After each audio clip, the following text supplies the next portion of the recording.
Season 2 Team Affinity Showdown Tutorial.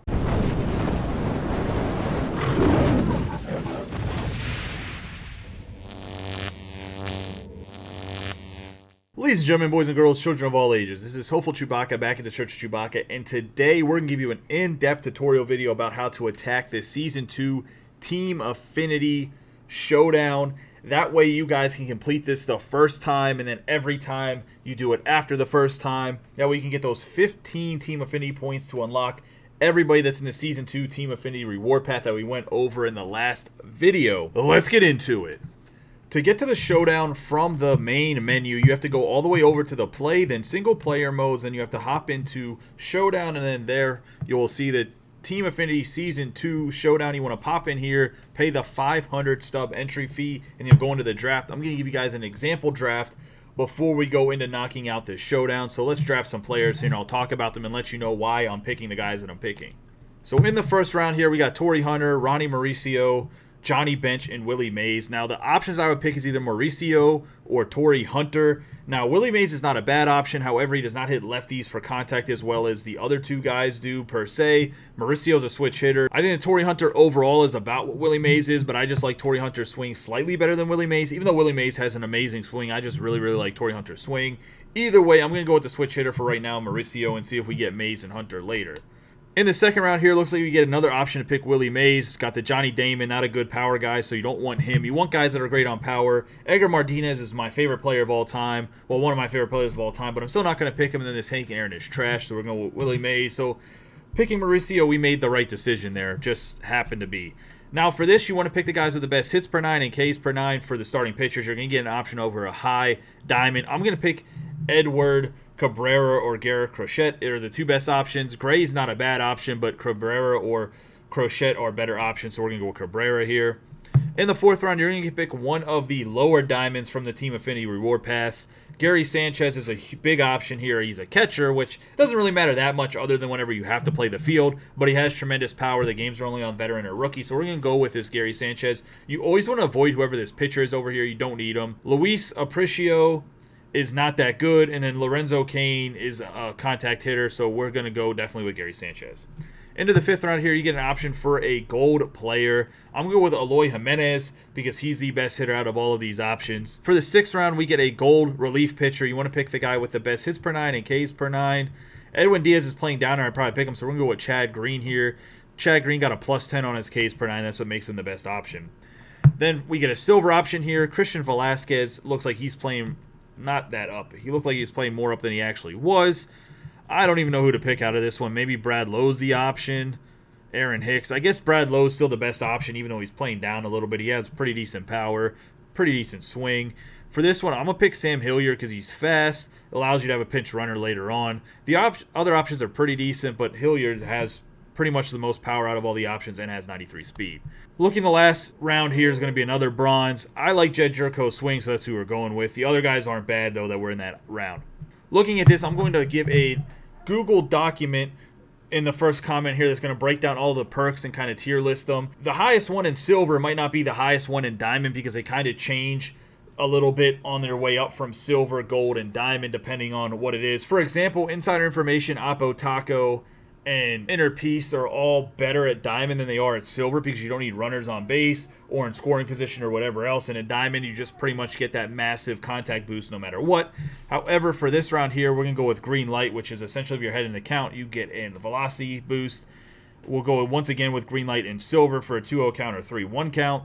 And then he will go Hero Time, which I think is one of the better ones, but it's super good in showdowns because all showdowns are in the 9th inning, and it's whenever you're 7th inning or later. You want to make sure you load your perks when you come in right away. Then you want to go to Manage Your Squad, and when you manage your squad here, you want to make sure your best hitters are in the lineup. And I'm actually going to put this Sam here. I think he can place. No, he cannot play second base. We'll keep Brandon Lowe there. So we'll keep Hilliard here as a pinch runner, I guess, for right now.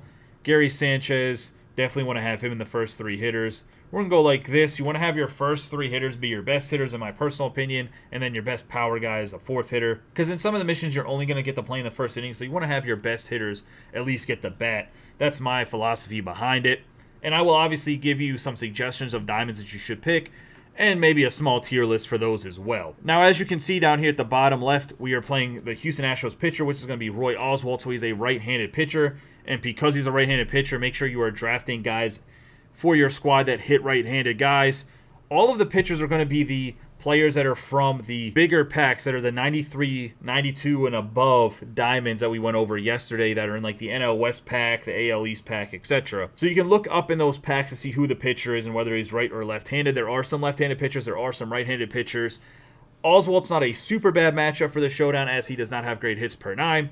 He does throw pretty hard, though. Either way, I'm going to knock out all of these mini missions, and then I will come back and talk about Roy Oswalt a little bit. Maybe I'll give you guys some gameplay. Maybe I won't. You're going to have to watch to the end of the video to see if there is gameplay involved. But let me knock out these mini missions and we'll talk about them, as well as I will break them all down because they change as there are 30 mini missions, so they all change. So there's a different set of 5. Well, there's a lot of variables, but either way, there's only 6 mini missions and there's an option of 30, so there's a small chance that you might have the ones that I have, but you could have different ones while doing it. So I'm going to break down all 30 of those mini missions in a Google document as well, and exactly what you have to do. Either way, let me knock these out and I'll be right back. See you guys shortly.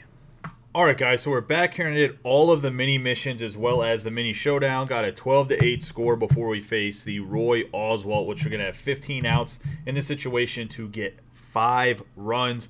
I'm going to break down each mini mission here, go over my lineup as well, the perks that I have at the end of this, and kind of let you know a little bit about each mission as well as how to approach Roy Oswalt. So let's get into that real quick. The first mini mission I had was Don't Bluff Against Huff.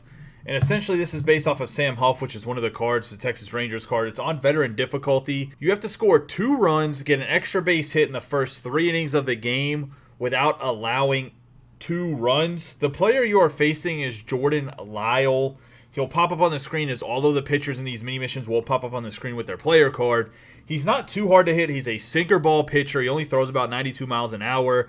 Unfortunately, I could not get 2 runs. I hit like 4 doubles against this dude, and then I got thrown out at home base with Jed Jerko from Joey Gallo in right field. Joey Gallo with the hose.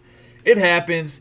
Either way, I don't think this was one of the worst mini missions that I did. I should have probably got the 2 final showdown runs, but I did not. So unfortunately, I didn't complete it.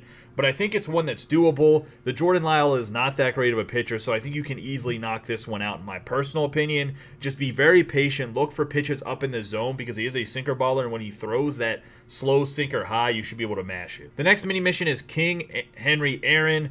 So essentially, it's based off of Hank Aaron. It's on veteran difficulty. You are facing the Atlanta Braves. You have to tally 2 extra base hits in the first 3 innings without allowing a home run. You're facing Max Fried. He's a left-handed pitcher for the Atlanta Braves. And honestly, he's really not that great. He seems to throw a lot of off-speed stuff up in the zone. I don't know if that was just my situation. Either way, in the first 3 batters, I got 2 extra base hits. So luckily, I didn't have to play this one too much. I will say these mini missions in this Season 2 Showdown are a lot harder than they were in Season 1. You got to get a lot of extra base hits. You got to get home runs. Some of them are fairly easy, but for the most part, they're a lot harder. So just kind of keep that in mind. So you have to be very patient because you have to look for pitches up in the zone to get doubles, to get home runs and stuff like that. So patience at the plate is going to be key in these mini missions. Either way, this one wasn't too bad because Max Fried is not a great pitcher in my opinion. The next mini mission was Cleveland Slugger based off of Jim Thome. And actually, you have to record a strikeout and hit a home run in the first 3 innings without allowing 2 runs. The striking guys out was easy because you're going to have a guy, as I've already said, that has high Ks and high 9s from picking that starting pitcher when you picked them, and it'll probably be one of the Future Stars cards. However, having to hit home runs kind of ridiculous. You're facing Zach Plesac from the Cleveland Indians. Luckily, I had Willy Mays, and Willy Mays blasted a home run on the very first pitch of the game on a hung slider. So I feel like I got really lucky, but overall you're chasing a home run, and home runs can be hard to hit, especially in the showdowns if you're not getting those up in the zone pitches.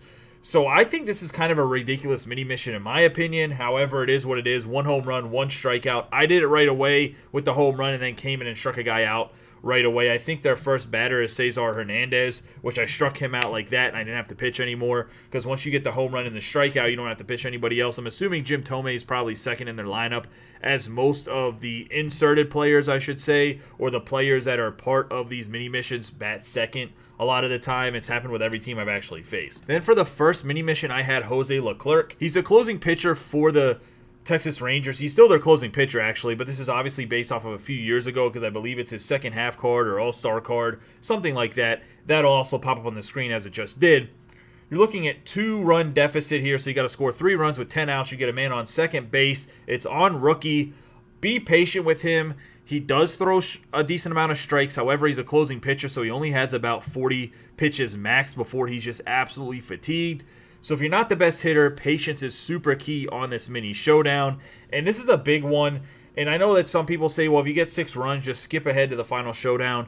I think a lot of these mini bosses or mini showdowns really aren't that bad this time around. They're all the guys that are 89 or lower that are part of the Team Affinity sets. I'm going to have a list in the Google Doc of each of those guys and kind of how they pitch and what's the way to approach them and attack them whenever facing them. So that guide will definitely be in-depth and help you guys out a lot. The next mini mission after the mini showdown here is the Mets Magic, and this is probably the most ridiculous mini mission. I probably would have just skipped it if it wasn't for this video, to be honest. It's based off of Ronnie Mauricio, and you have to get 3 hits, 2 runs, and a home run in the first 3 innings without allowing 2 runs. Now, the defensive side of this, not allowing 2 runs, is super easy. However, having to get 3 hits, 2 runs, and a home run is ridiculous. The pitcher you face for this is Taijuan Walker from the Mets. He's like their 5th starter. He's really not that great of a pitcher. Once again, big time. Willy Mays there had the magic. Led the game off with a home run, so I wasn't stressing it too much. But honestly, this is kind of a BS mini mission as well. Anything that you have to hit a home run is kind of BS, even though I completed both of them. I still don't think it's a good way to have a mini mission in any of these showdowns. Looking at the next one is Torrey hunts it down, and you have to get 6 total bases. Do not allow 2 runs in the first 3 innings. You would think that this mini mission right here would be one of the easier ones, just 6 total bases. However, you have to face Shohei Ohtani, and honestly, his fastball being 99 and the fact that he throws his splitter and his slider slower in the 80s. He hung his slider a couple times, and I was just way ahead of it because I was trying to load up for the fastball because there's such a big pitch differential that I kept pulling it foul. And then I hit a couple line drives in the gap that Mike Trout hunted down and Torrey Hunter hunted down. So it's one of those things where I don't think it's that bad of a mission. I was just a little bit unlucky. However, I do think this is one of the better mini missions that you could possibly get. The last one here is probably the easiest mini mission I've had, and it's the Iron Horse's Bat of Steel. You have to save the game. Just don't let up a run. You're going to face DJ LeMahieu to start, then you're going to face the Lou Gehrig card, then you face Giancarlo Stanton, and if you get past Stanton, I believe Aaron Judge is the 4th hitter when I looked at the lineup, if I'm not mistaken. However, I did not have to face Judges. I struck them out the side out 1-2-3 with Chad Green, who I think is actually a very good closer. Fastballs up and in, curveballs down and away. Pretty much the computer can't touch them then. It's kind of ridiculous. Then you get to the final showdown against Roy Oswalt. It's an 8-12 score here. We just have to score 5 runs, and you get 5 of the vouchers plus 1,000 stubs. Before I hop in here and play this Roy Oswalt, let me go look at the managed squad and managed perks to see what we're working with before we go in here, and I'll show you guys how to attack this Roy Oswalt. So looking at my lineup here, we have Torrey Hunter, Willie Mays, Yordan Alvarez, Ronnie Mauricio, Jordan Grosshands, Joey Gallo, Pete Alonso, and Gary Sanchez. Now, what does this lineup say to you guys? And maybe you guys just answered my question right away. Power, power, power, power. Home runs win you showdowns. They beat up the pitcher's confidence. You want guys that drop bombs. Chicks dig the long ball. To beat the showdown, you want to hit the long ball. Home runs are king when it comes to showdown. So these guys all have good power. Mauricio probably has the worst power, but I like his swing. He's a switch hitter. That's one of the reasons I picked him early on in the draft.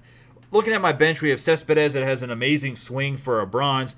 Jimenez has a good swing, and then Odor and Lowe are pretty decent lefties that I'm going to keep on the bench for the righties in case we get back through the lineup the second time and maybe I'm not feeling it with Jimenez or Cespedes. I think it's a pretty good lineup. These are some guys to go after. There will obviously be a tier list in the Google Doc, so check that out. But I just want to show you, I do have quite a bit of righties. I am facing a righty, not the end of the world. You do want to get some lefties if you can, though, but a lot of the righties are better hitters in this that I had options for. Looking at my perks, I ended up with Hero Time, Rally Time, and Green Light. They all help your velocity, so I should be absolutely mashing the cover off the ball and hitting it very hard. I do think Inner Piece is one of the best contact ones because the pitches down the middle, you're going to get a contact boost with nobody on base. Oppo Taco, as well as Insider Information, are great for Diamond whenever you don't have to have guys on base. At the Gold, you have to have guys on base, I think. And if it's Silver, you have to have them in scoring position. Maybe you have to have them in scoring position for the Gold as well. I'm not 100% sure. I'm going to obviously look that up. It'll be in the Google document for you guys as well as a tier list for these perks. All right, guys, let's go and attack this Roy Oswalt. I'll show you guys how to approach at least Roy Oswalt. If you want to see the other pitcher showdowns, I can record them when I'm playing through these showdowns to unlock the team affinities. You guys have to let me know in the comments down below, though, that that's something you guys want to see, and I'll just record it and post the video like final showdown against whoever, and I'll talk about how I'm approaching the pitcher so you guys have a visualization of how to approach some of these guys in the final showdown. But let's get into knocking out and beating Roy Oswalt. We need to score 5 runs with 15 outs. I think we can do it. Alright, so I skipped into the main menu here, and we're just going to face Roy Oswalt right now.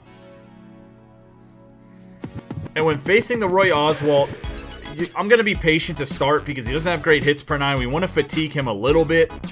And if you look honestly at his stamina, we'll pop into his stamina right now. He does have good stamina at 113, so it's going to take a little bit to fatigue him, but he's not a guy that has a very hard pitch. He's only going to throw about 96 miles an hour, and then he has 94 mile per hour sinker, 12-6 curve, so he doesn't have anything too great. And if you can't really, let's toggle his, you cannot toggle his pitch repertoire and stuff to see how good his pitches are with the accuracy and whatnot. I'm also going to move myself on the camera. But yeah, so overall, Oswalt's pretty good. I don't think he's the best pitching option or the hardest guy to face, but he does have some nasty stuff, so you have to be a little bit careful. We're going to look for hung, sliders, and changeups here mostly. You want to stay away from trying to hit his sinker, especially with guys on base. All right, back to Willy Mays against Roy Oswalt, the first pitch. We're taking pitches, and I showed you guys this the last time. I'll do it in the next batter and kind of show you guys what I'm going after. Oh, that was a good pitch. I couldn't really hit that one. I probably should have swung, though. You don't want to strike out looking, but it is what it is. He threw a good pitch. But if you have trouble being patient, you can put your hands up. Don't try to swing at any of the pitches unless you think you can crush it. I might be a little bit aggressive here because I do have boost for my exit velocity. However, oh, there we go. That should be a base hit. Maybe not. Oh, wow. Diving catch by Michael Brantley. Not what you want to see, but it is what it is. Look at this. Michael Brantley, like 50 fielding, out here making diving catches. What are you going to do about it? It's just how Showdown works. All right, we'll be a little bit patient here, try to get a good hit and whatnot. But, I mean, that was a pitch to drive on that I hit, so he got me on the slider. I thought it was going to be hung, and it ended up sliding further away. There you go. He hung that 12-6. Is that going to be caught, though? Wow. He hung the 12-6 curveball. We hit it good, and, well, that is what it is. First 3 batters getting out is never a good time.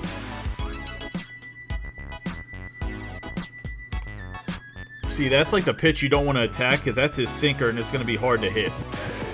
It's going to beat it into the ground, so. But I still swung at that. Now we're back at a full count. There we go. See, that's what we want. We want hung sliders. Easy, no doubt, home run. Get through.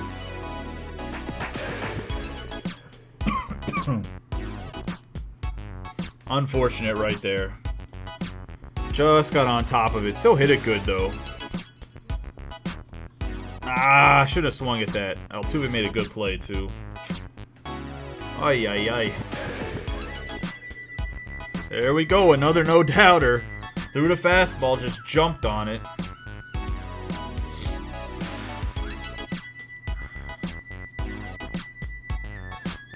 Joey Gallo has some of the prettiest swings in the entire game, though. It's a ridiculously good swing. Alright, looks like Oswalt's a little shaken. His confidence isn't too low, but we definitely got to him a little bit. 3-0, there's no point to even swing at the next 2 pitches at least. Take the walk if he gives it to you. He probably won't, but we'll see what happens. You got to come back and throw this 3-1 for a strike. There's no point to swing. Look, he walked me on 5 pitches. There's just no point. We'll go with Jimenez here. I'm not a huge fan of the righty-on-righty. Alright, now here's a big thing. Is when you have a man on first base in Showdown, the pitcher will almost always throw the ball low to you. So don't go after the low pitch.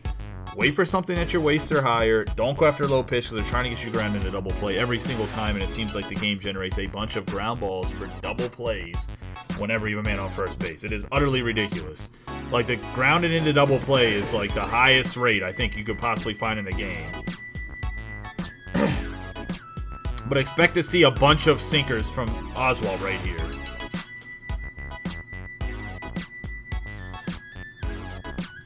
started off 2-0. Take some pitches. Patience is key here.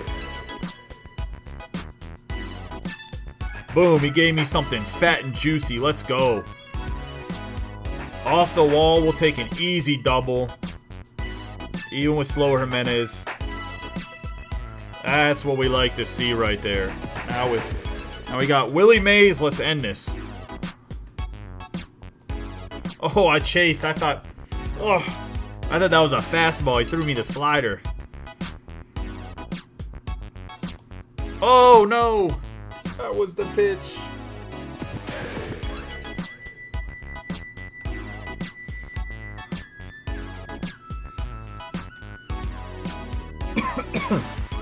Threw me a juicy hanging slider and I get underneath it. There we go, though.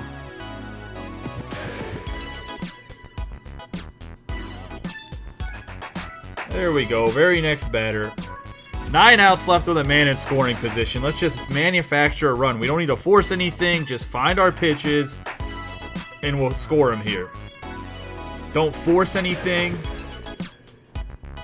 Like a big thing here. Alright, so when you get the game in a situation like this is a mistake that a lot of people will make in Showdown, I'm sure. You'll start to force things like, oh man, I got a man on second base, got a bunch of outs left, I only need to score 1 run. Whatever you do, if you get a single whenever there's a man on second base, just keep him in third base, because all you need is a fly ball to win the game after that. If you get a base hit here, do not try to force him home on some ground ball or some shallow throw. Don't try to force him over if you don't have to. Make sure that if you're going to tag with him at second to third, that it's an absolutely deep fly ball that he's not going to get thrown out on. As you can see, Mauricio only has 62 speed, so it's going to have to be a super deep fly ball to even take that risk. If you get a base hit, do not force him to go home. Just be patient. You have, like, let's say I hit a ground ball here. You still have 9 outs with a guy on third base. If not, you'll have a man on first base, and then you'll get your guy thrown out at home and have 8 outs. That's not a good look. Just be patient here. I promise you with 9 outs, you'll be able to get at least 2 hits or at least a hit in the 9 outs if you're in this situation right here. Don't force anything. Don't do anything stupid.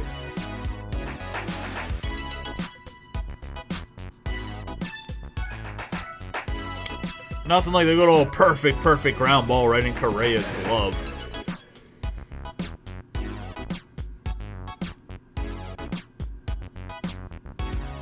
I mean, not against there being perfect ground ball outs. Just that was stinky that didn't get in a hole. Like, this is going to be deep enough that even if Brantley catches it, like, you can easily tag on that. You see how deep Brantley was? He's not going to throw him out at third base. So we got a tag. Now we have 7 outs with a guy on third base. That's what I'm talking about. Now you literally just need a single or a deep fly ball and you win.